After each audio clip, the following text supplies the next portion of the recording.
তখন এই কয়েকজন যখন জয়েন করেছে তখনই ওরা উপরে থেকে বুঝতে পারে আসে, তখন তাৎক্ষণিকভাবে কিন্তু তারা দৌড়াদৌড়ি করে নিচে নেমে এসে পালানোর চেষ্টা করতেছিল।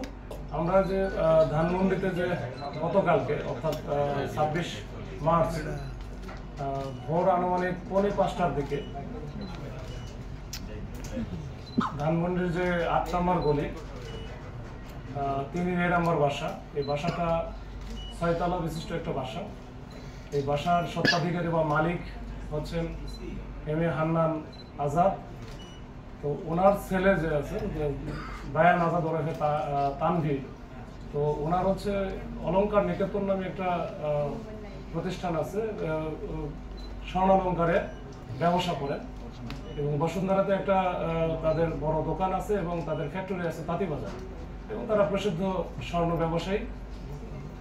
ইতিপূর্বে তাদের একটা এই গত জুলাই 24-এর শেষের দিকে তার দোকান থেকে কিন্তু প্রায় 7,500 ভরি স্বর্ণ চুরি হয়েছে।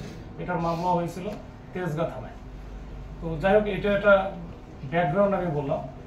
এইটার প্রেক্ষিতে এই যে গত কালকে 26শে মার্চ একটা সংঘবদ্ধ ডাকাত চক্র, যারা মোটামুটি একটা অপারেশন পরিচালনার জন্য পুলিশ বা আইন শৃঙ্খলা বাহিনী যে ধরনের প্রিপারেশন নিয়ে যায় সেই ধরনের ফুল প্রিপারেশন তাদের ছিল। তাদের সাথে র্যাবের কোটি পরা এবং জ্যাকেট পরা অবস্থায় যেমন লোকজন ছিল, সাথে ছিল মিডিয়ার একবারে মাইক্রোফোন, জিটিভির মাইক্রোফোনের একটা ব্যবহার করা একজন সাংবাদিক ছিল, 2জন ম্যাজিস্ট্রেট ছিল, এবং যারা সোর্স হিসেবে কাজ করে বা এই যে এখন সাধারণত দেখা যায় ছাত্রদের একটা প্রতিনিধি 5-6 জনের ছিল। তার মানে ফুল একটা কম্বিনেশন ছিল যে অপারেশন টিমে। তারা যখন 4:45টার দিকে ওই বাসায় যখন ঢুকতে যায় তখনই কিন্তু ওই বাসার যে সিকিউরিটি গার্ড আছে তাদেরকে প্রথমে ঢুকতে দেয় না, মানে নিষেধ বাধা প্রদান করে যে আপনারা সকাল পর্যন্ত ওয়েট করেন। কিন্তু তারা বলে যে না, আমরা ম্যাজিস্ট্রেট সহ আসছি, আমরা অপারেশন পরিচালনা করব। তো একটা পর্যায়ে কিন্তু তারা প্রাচীর টপকে ভিতরে ঢুকে ওই মেইন গেটটা খুলে দেয় এবং তাদের যে সিকিউরিটি গার্ড এবং কেয়ারটেকার যারা আছে তাদেরকে বেঁধে ফেলে। নিচতলায় ছিল এমএস সোর্সিং নামে একটা প্রতিষ্ঠান আছে, তাদের একটা অফিস। নিচতলা, 3 তলা এবং 4 তলা, এই তিনটাই ছিল এমএস সোর্সিং। 2 তলাতে ছিল একটা আউটসোর্সিং একটা ফার্ম ছিল, আর 5 তলা এবং 6 তলাতে যে থাকতো মালিক নিজেই, তাদের ডুপ্লেক্স বাসা আছে। তাদের উদ্দেশ্য ছিল আসলে ডুপ্লেক্স বাসায়, কিন্তু তারা ডুপ্লেক্স বাসায় যাওয়ার আগে নিচে থেকে শুরু করছে এই যে কনসালটেন্সি ফার্ম এবং একটা এমএস আউটসোর্সিং। এইখান থেকে তারা একেবারে তছনছ করে ওখান থেকে মোটামুটি সব মিলে প্রায় 36 লক্ষ টাকার মতো তারা ওখান থেকে নিয়ে ফেলে, যেটা আমরা সিসি ক্যামেরাও দেখেছি, ফুটেজে দেখেছি। এরপরে তারা উপরেও যায়, উপরে একবারে 5 তলা এবং 6 তলা যেটা ডুপ্লেক্স বাসা ছিল। এই যে দায়ান আজাদ তানভীর ওখানে থাকে না, ওনার হচ্ছে বাবা ছিল, মা ছিল, তাদের মায়ের কাছ থেকে ওই যে গলায় স্বর্ণের চেন ছিল, কানের দুল ছিল, এগুলো সহ প্রায় 3 ভরির মতো একটা স্বর্ণ ওখান থেকে নেয়, এবং নগদে 1,20,000 টাকার মতো ছিল, সেটাও ওখান থেকে নেয়।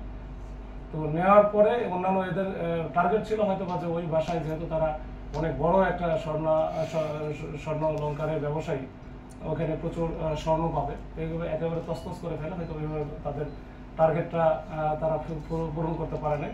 ইতিমধ্যেই এই 10-15 মিনিটের মধ্যে কিন্তু 999-এ পুলিশের কাছে একটা ফোন আসে যে এখানে এই বাসায় ডাকাত পড়ছে।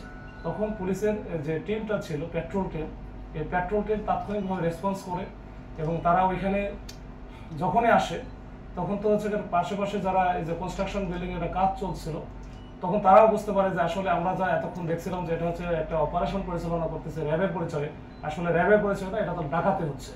তখন এই কয়েকজন যখন জয়েন করেছে তখনই ওরা উপরে থেকে বুঝতে পারে আসলে, তখন তাৎক্ষণিকভাবে কিন্তু তারা দৌড়াদৌড়ি করে নিচে নেমে এসে পালানোর চেষ্টা করতেছিল।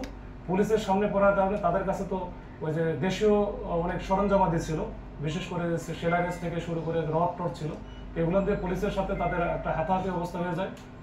পুলিশকে তারা অ্যাসল্ট করে, 2জন পুলিশ আমাদের গুরুতর ওইখানে আহত হয়। এরপরে আহত অবস্থায় কিন্তু আমরা ওইখানে এই স্থানীয় জনগণ এবং এখানে বাসার ভিতরে যে সিকিউরিটি গার্ড ছিল, ইতিমধ্যে তারা আবার কিছু তাদেরকে বেঁধে ফেলছিল এর আগে, তারা কিন্তু একসাথে হয়ে এই 4 জনকে ধরতে সক্ষম হয়। 4 জনকে ধরতে সক্ষম হয়, বাদ বাকিগুলো এরা কিন্তু পালায় যায়। তাদের মাইক্রো ছিল প্রায় 3টার মতো, এই 3টা মাইক্রো নিয়ে তারা চলে যায়।